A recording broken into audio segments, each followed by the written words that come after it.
Hello friends, मेरा नाम अनुज है। देखते हैं मद्रास हाई कोर्ट में आया एक केस जिसमें एक अमेरिका में रह रहे भारतीय पिता ने अपने बच्चों की कस्टडी पाने के लिए हैबियस कॉर्पस की एप्लीकेशन लगाई।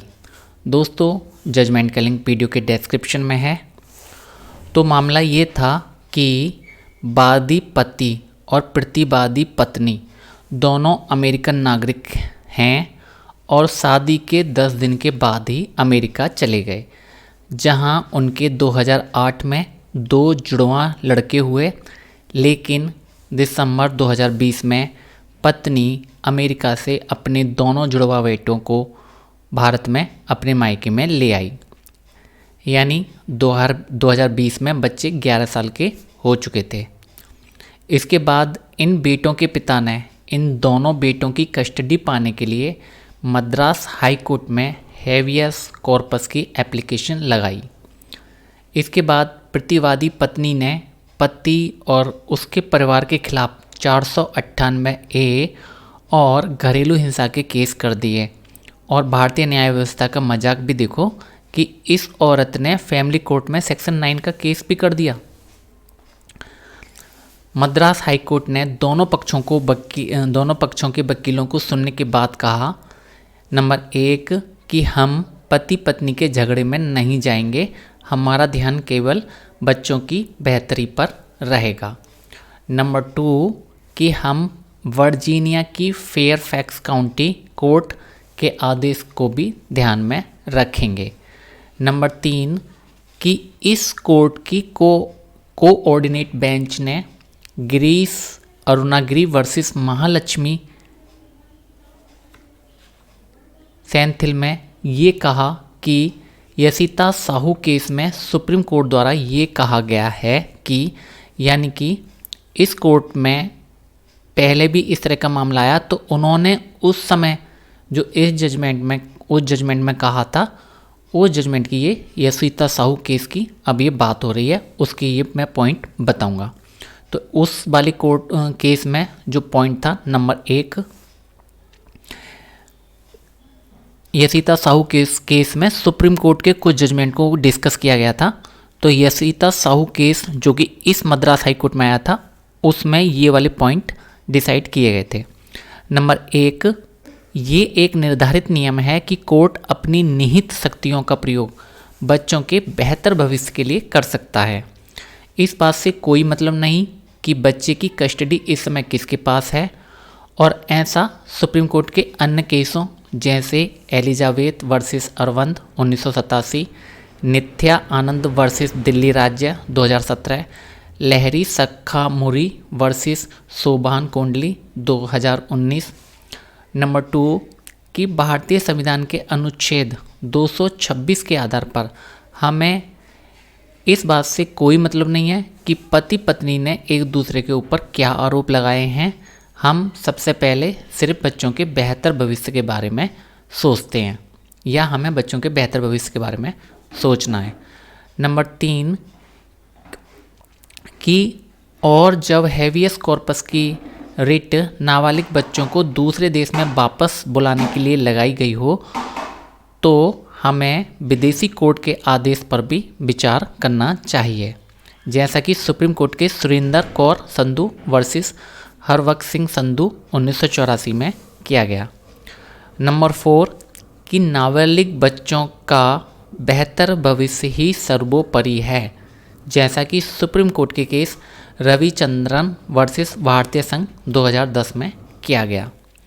नंबर 5 कि हालांकि जहां कोर्ट को बच्चों को उनके अपने देश भेजने का मामला हो, तो कोर्ट इस बात को नेटिव या मूल देश की कोर्ट के ऊपर ये बात छोड़ सकती है कि बच्चे का भविष्य कहाँ बेहतर रहेगा। ये मूल देश की कोर्ट डिसाइड करे, जैसे कि मैंकी वर्सेस मैंकिक 1951 में किया गया। नंबर 6 सुप्रीम कोर्ट के 2 case, number 1 Nitya Anand Raghavan case और नंबर 2 कनिका गोयल वर्सेस दिल्ली राज्य 2018, और केस नंबर 3 लहरी सखामुरी और case number 4 Nilanjan Bhattacharya versus Karnataka राज्य 2021 में, मतलब इन चारों केसों में ये तय किया गया कि नाबालिग बच्चे का भविष्य अपने मूल देश में ही बेहतर हो सकता है जहां वह पला बड़ा और पढ़ा हो, ठीक है, जहाँ पर उसका जन्म से लालन पालन हुआ हो, जहाँ पर उसने उस देश की संस्कृति लैंग्वेज सीखी हो और वहीं पर उसने पढ़ाई करी हो, वो हो गया उसका मूल देश। और अब आते हैं वापस मद्रास हाई कोर्ट के पॉइंट्स पर। ये जो अभी तक मैंने पॉइंट बताए थे ये मद्रास हाई कोर्ट के एक केस में डिसाइड हुए थे सुप्रीम कोर्ट के कुछ जजमेंट्स के ऊपर। तो अब इसी केस में आते हैं मद्रास हाई कोर्ट के पॉइंट्स पर।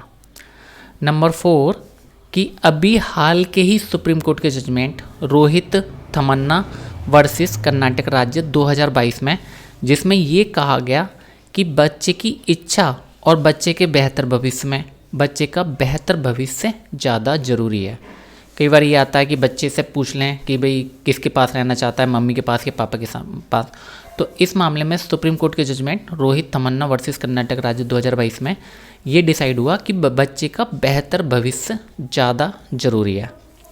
नंबर 5 कि सुप्रीम कोर्ट के 2 जजमेंट्स नित्या आनंद वर्सेस दिल्ली राज्य और रविचंद्रन वर्सेस भारतीय संघ 2010 में ये तय किया गया कि बच्चे को उसके मूल देश से बाहर निकाला गया तो बच्चे का मतलब देश से बाहर निकाला गया हो तो इस स्थिति में बच्चे का बेहतर भविष्य उसी मूल देश में है जहां उसका भरण पोषण हुआ है, क्योंकि भाषा और सामाजिकता के स्तर पर बहुत अंतर होता है। हालांकि अपवाद की स्थिति में मूल देश में बच्चे को लौटाना जरूरी भी नहीं है। नंबर 6 इसके बाद इस हाई कोर्ट ने सुप्रीम कोर्ट के जजमेंट्स का एनालाइज किया और अपने ये तर्क दिए। मतलब अब ये क्या हो रहा है कि इस मद्रास हाई कोर्ट ने जो अपने डिसीजन लिया उसके बारे में अब ये बता रहा है। नंबर 1 कि सुप्रीम कोर्ट के उपरोक्त जजमेंट्स के आधार पर ये हैवियस कॉर्पस की रिट विचार करने योग्य है। मतलब अब इसी केस के बारे में बात कर रहा है मद्रास हाई कोर्ट। और सुप्रीम कोर्ट के उपरोक्त जजमेंट्स जो मैंने अभी डिस्कशन किए हैं, जिनमें मैंने पॉइंट्स बताए कि उपरोक्त जजमेंट्स ये भी बताते हैं कि विदेश में एक लंबे समय तक पले बड़े बच्चों के केस को कैसे डील करना है। नंबर 2 कि बड़ा बच्चा 14.5 साल का अमेरिकन नागरिक है, वह नर्सरी से 7वीं क्लास तक अमेरिका में पढ़ा है।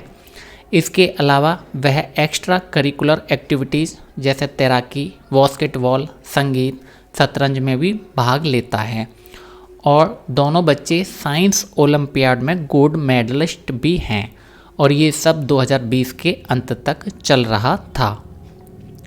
नंबर 3 कि बच्चे भारत आए और 27 दिसंबर 2020 से यहीं पर रह रहे हैं। प्रतिवादी नंबर 1 यानी अपनी मां के साथ।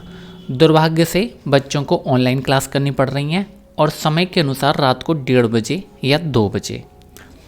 नंबर 4 कि हमें बच्चों से बात करने का मौका मिला और हमें ये अनुभव हुआ कि बच्चे प्रतिवादी नंबर 1 यानी उनके मां के पूरे कंट्रोल में हैं। वे यहीं भारत में रहना चाहते हैं। इस तरह के मामलों में कोर्ट बच्चों की इच्छानुसार फैसले नहीं लेती है। नंबर 5 कि बच्चे जॉर्ज वॉशिंगटन यूनिवर्सिटी में पढ़ रहे थे और पढ़ रहे हैं, मतलब जो ऑनलाइन क्लास ले रहे हैं, और ज़्यादा से ज़्यादा एक सप्ताह में 4 दिन और हर दिन सिर्फ 2 घंटे अपने टीचर से इंटरेक्शन करते हैं और अन्य एक्टिविटीज़ रुक गई हैं। नंबर 6 कि बच्चे धीरे धीरे अपने पिता यानी वादी नंबर 1 से दूर हो रहे हैं। नंबर 7 कि और ये सब बच्चों की प्रोग्रेस को डैमेज कर रहा है, न केवल शैक्षिक तरीके से बल्कि भावात्मक तरीके से भी। बच्चे अनजान माहौल में रह रहे हैं क्योंकि अपने जीवन का एक अच्छा हिस्सा लगभग 13 साल उन्होंने अमेरिका में गुजारा है। नंबर 8 कि हमारे विचार में बच्चों की बेहतरी के लिए बच्चों को वापस मूल देश अमेरिका जाना ठीक रहेगा। नंबर 9 कि ये कोर्ट अमेरिकी कोर्ट द्वारा पास किए गए आदेश पर भी विचार करती है जिसमें बच्चों की कस्टडी वादी नंबर 1 यानी उनके पिता को दी गई है। प्रतिवादी नंबर 1 यानी बच्चों की मां ने अमेरिकी कोर्ट के आदेश को रोकने के लिए यहाँ भारत में वादी नंबर 1 यानी बच्चों के पिता के खिलाफ कई केस कर दिए। नंबर 10 कि इस बात पर भी ध्यान देने की ज़रूरत है कि वादी नंबर 1 यानी बच्चों का पिता प्रतिवादी नंबर 1 यानी बच्चों की मां को अपने साथ रखने को तैयार है। नंबर 11 कि हम इस हेवियस कॉर्पस पिटीशन को अलाउ करते हैं इन शर्तों के साथ। नंबर 1 कि प्रतिवादी नंबर 1 यानी बच्चों की मां तुरंत बच्चों को वापस यूएसए यानी अमेरिका भेज दे और ये सब 6 सप्ताह के अंदर हो जाना चाहिए। नंबर 2 कि प्रतिवादी नंबर 1 यानी बच्चों की मां को ये छूट दी जाती है कि वह बच्चों के पास अमेरिका में रह सकती है, जहां वादी नंबर 1 उसको सभी सुविधाएं और खर्चा देगा। नंबर 3 कि वादी नंबर 1 यानी बच्चों के पिता को अमेरिका के स्कूल में उन बच्चों का एडमिशन करवाना पड़ेगा। नंबर 4 कि यदि प्रतिवादी नंबर 1 यानी बच्चों की मां बच्चों की कस्टडी या उनसे मिलने का अधिकार चाहती है तो वह अमेरिका की कोर्ट में ये केस कर सकती है। नंबर 5 कि जहाँ तक वैवाहिक झगड़े की बात है तो ये आदेश उनके बीच नहीं आएगा। दोस्तों ये शर्तें इसलिए दी गई ताकि अगर कोई बात होती है तो पति या पत्नी दोनों इस शर्तों को दिखा सकें कि भाई इन शर्तों के ऊपर इन बच्चों को वापस अमेरिका भेजा गया है। तो ये शर्तें वहाँ की कोर्ट में भी दिखाई जा सकती हैं और यहाँ की कोर्ट में भी दिखाई जा सकती हैं। तो इसलिए मद्रास हाई कोर्ट ने ये बात बिल्कुल तय कर दी। भाई देखो, जैसे यहाँ की कोर्ट ने वहाँ की कोर्ट का रेस्पेक्ट किया तो हो सकता है कि वहाँ का जज भी यहाँ की कोर्ट के आदेश का रेस्पेक्ट करे कि भाई इन शर्तों पर इंडियन कोर्ट ने बच्चों को यहाँ पर भेजा है।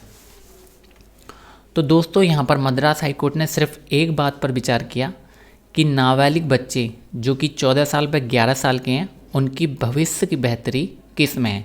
हालांकि उन बच्चों ने अपनी मां के साथ रहने की इच्छा जताई थी, लेकिन कोर्ट ने उस इच्छा को नहीं माना। उन्होंने कहा कि भाई आप वापस अमेरिका जाओ, आप लगभग जन्म से लेकर वहीं पर पले बड़े हो, तो आपको अमेरिकी नागरिकता हासिल है, वहाँ का कल्चर में आप बस गए हो, तो आपकी भविष्य की जो बेहतरी है वो अमेरिका में ही है। दोस्तों अगर आप मुझे कोई सलाह या सुझाव देना चाहते हैं तो कृपया कमेंट सेक्शन में ज़रूर बताएं, और अगर आपको मेरा काम पसंद आता है तो चैनल को सब्सक्राइब ज़रूर करें ताकि ये वीडियो ज़्यादा से ज़्यादा पीड़ित पिताओं तक पहुंच सके। तो इस वीडियो में इतना ही। Thank you.